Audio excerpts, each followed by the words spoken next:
Yo, what is going on? It is your boy, Coach Frank, and we are back at the Make It Make Sense podcast, understanding your fitness journey. I've been out a little bit, some good, some bad.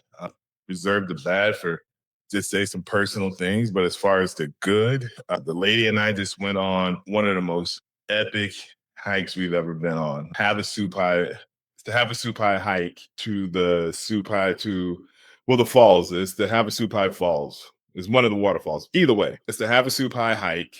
It's a 10-mile hike down to the campsite. It's an 8-mile hike till you get to the Supai Indian village, which you can only see if you go down there. You're not allowed to take pictures or anything at all of the village, and that's extends for about 2 miles, and then you go down into the campsites where they have like just the most epic waterfalls, the most beautiful blue water. It's like I met a couple right from Miami, and I asked them like the Havasupai is up near the Grand Canyon. I should really know these things. I've been in Arizona 16 years, but I got to tell you, mm, like, I am not the one for directions. Now I can tell you how something is once I've been there, but outside of that, excuse me. But it is epic. Now, I've been telling people some tips on how to maintain it because like they don't people that have done it before, they don't tell you the real, right? So the first 8 miles, yeah, it's down to the village. Is on the way down. It's awesome because you're full of energy. You slept in a bed the night before. It's an awesome thing. The first mile are switchbacks. That's just when the trail just goes left to right. You know, but like the first one, going down, it's maybe I don't know, maybe 15, 20 yards, and it switches back, and it's like maybe another 10 to 15 yards, and then out after that, they're not really like, I've been on some trails where it's almost like they switch back after like feet. You just walk a couple feet and it's switching back. But it wasn't like that. So it wasn't like exceptionally grueling going down. But what people don't tell you in that 8-mile hike down to the village is that the sand is all beach sand. So it's really, really, really soft. And then like the rest of the ground is river bottom because it floods there. So it's like you almost got to pick your poison. You're walking like really super soft sand, or you're walking in loose gravel. Now, how that how that affects you really, you're going down on an 8-mile hike and you're using all type of like accessory muscles to like maintain balance while you're still moving forward. Not only that, it's still a decline. You're still going down, right? Excuse me.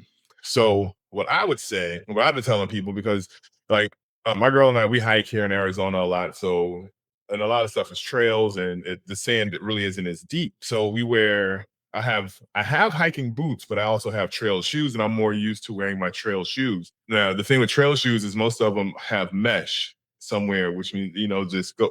They're breathable. So wearing mesh shoes, and mine are like have mesh on the top, and they're like mesh on the side. Imagine walking down beach sand in mesh shoes. Man, by the time we got down to the village, and I like took one of my shoes off to like dump, it was like from the tip of the shoe to my toe, it had to be about like that. So, my tip would be wear hiking boots, closed-toed hiking boots above the ankle. That'll minimize the amount of sand that you get in your shoes. Definitely will make walking that much easier. Now, because I'm in fitness and my girl and I, we do love a challenge, I did create a Havasupai hike, a 12-month get ready fitness program. We did the program with progressive weighted vest hikes on the weekends to prepare ourselves for carrying our backpacks down. So we carried our backpacks. I think hers maybe around 15 to 20. Mine may have been around between 25, 35, maybe 30, something like that. I'm not for certain. You don't really notice until you get about, let's see, in the 8 miles, maybe around mile 4 or 5, maybe around 5. I see you may start to notice. But when we do it again, because we will do it again, I won't carry the pack down because you have an option of they can either well, I don't know if you can do the helicopter for your pack, but I know you can you can get horses or mules or whatever that'll take your packs down, which I would recommend doing because number one, they're gonna beat you down there. and they're going to take your packs all the way to the campsite. So you can just walk down to the village with like I'll tell people, I've been telling people, wear just a regular camel pack, like freeze like a Gatorade like overnight, and when you get ready to start your hike, I put the frozen Gatorade in your camel pack next to the bladder. That way your water stays cold on the hike, and then as you're going down, the sun's going to come up, it's going to melt the Gatorade, and then you'll just have like just a boost of electrolytes throughout the hike. That would be my recommendation going down. And then just, like we saw a few. We saw the major falls. We saw a Havasu Falls, and that's pretty much like mandatory. As soon as you get through the village down to the campsite, that's like the first fall you're gonna see, and it's insane. Like the water is like aqua colored, beautiful. And they have like these falls, and the falls that come down, they change after a flood. So like one of the falls when we were there, it like extended out past this little cave where you could swim along the wall and climb up into the cave and like dive out from behind the waterfall, which is something that I did. It was insane. Completely loved it. And then we saw Mooney Falls, and that's the one where you have to like climb down this hole, and there are chains that you brace yourself as you're climbing down the steps. Now, as someone who's not really like a fan of heights or anything like that, I can honestly say that it's not that bad. You just carry you take gloves with you and just hold on to the chains. And it's such a short climb that I don't, in my mind, how I remember it anyway, like you don't really have time for it to be that afraid of it. But it is the hike, I believe well, at least from my understanding, you have to go down there to be able to hike down to Beaver Falls, which is another insane falls. Like they got like these levels where you can dive down, which we dove off one of them after seeing someone else, and then our neighbors in the campsite next to us, they showed us a video where they jumped off like a higher one that you got to climb like a rope ladder to get them to do it. And for people that think they can't do this challenge, my neighbors that did it, Tony and Leslie from Ohio, were on their 30-year wedding anniversary, hadn't hiked in more than 30 years, and they're not super physically like active. They're not trainers or anything like that. From what they tell us, they live in the cornfields in Ohio. They live out in the country. And they just like kind of work out at home. But they were able to. They hiked all the way down with all their packs, the tents, everything, and they still did the hike. So if people feeling like they aren't up for that challenge, trust me, you can do it. So yeah, we've done that, and like following, like what was the toughest part when getting back was the bottom of my feet hurt so much, like just like nothing else, like none of my accessory muscles, my quads, hams, nothing like that. Just the bottom of my feet hurt so bad. So again, that's why I would say probably wear, closed-toed over the ankle hiking boots. And then once you get down to the campsite, just switch those out for your water shoes. Like when you grab your pack, to switch those out for your water shoes, because going down, the campsites are all along the river or the creek or whatnot. So there's going to be water all throughout. So you're going to be stepping in a lot of water. So just go ahead and call it a day and just get used to your feet being wet. But it is insane. I think I was saying like this couple from Miami. Yeah, I asked them how they found the place. I think I mentioned, and they just said they Googled the most beautiful water in America, and it led them to Havasupai. Go during the summer, because the water down there, it's springs. So I don't know if you've ever swam in a spring before, but the water is very, very, very. So even in the temps, how they were here in Arizona when we went, like over the hundreds, down here in the valley here in Phoenix, but up there, I think I'll say down in the village, the tip, we probably got high 80s, maybe 90, low 90, and but the water still feels like cold plunge, like ice, very cold in some of the areas. So just be mindful of that. So a lot of people think going in the wintertime is better because it's an easier hike, where you're going to spend most of your time near the water. So think about that during your time frame. What else has been going on? So getting the fitness real quick.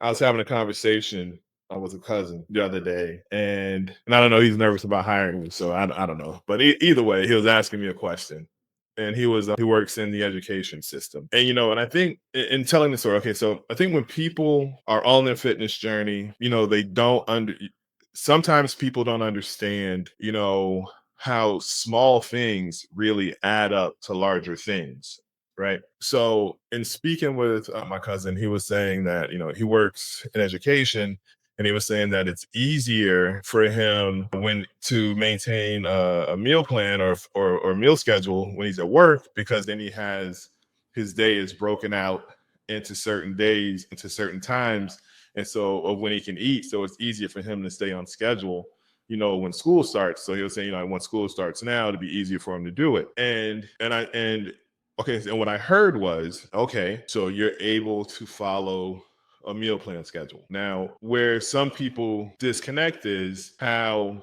it's not the location or where you're following the meal plan schedule. It's always going to be on what's most important, and that's you.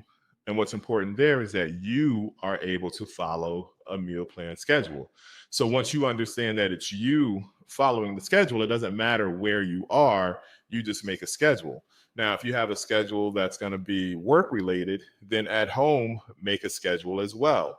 You've already shown that you can follow a plan. So there's nothing wrong with having a plan when you're at home. I mean, you don't have to necessarily call it, meal one, meal two, meal three, meal four, blah, blah, blah, blah, blah. You can call it breakfast. You can call it a snack. You can call it a brunch, but keep it around, if you're getting ready to go back to work, like tailor those scheduled times around what you're about to be able to do or what you're comfortable with already. Sometimes it's easier to adhere to a schedule that you're used to than it is to follow a plan, cut off a plan, follow a plan, cut off a plan. Sometimes it's best if you just like, okay, if this is what I do, then this is just what I do all the time, and then you just follow that schedule. Because, it's a question I ask people when about working out and about going to the gym, and people understanding, what's important. And I'll always ask people, okay, what's the one thing that you have taken every time you go into the gym, you still take every time you go to the gym, and will take every time you go to the gym, and you can't forget? Don't worry. I'll wait. Hold on. Let's just imagine a imaginary timer. What's this?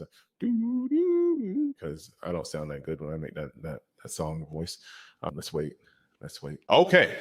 That one thing is you. So once you understand that you are that you lead everything and everything is dictated by you, then no matter where you are, as far as, and when it comes to meals and eating on a particular schedule or how much to eat and things like that, or when it comes to going to the gym, you are always there. So when it comes to form, I see people get into the gym and they're mad because they want to work this exercise. Yeah, man, I want to do bench press today, but everybody's on a bench. Okay, well, bench press also can also allow you to do dumbbells. Are those available? Like, bench press doesn't mean barbell bench press unless you're specifically training to do something barbell bench press related. Then you have to wait. But other than that, like, what's the goal? Like, for me, I train all my clients with the understanding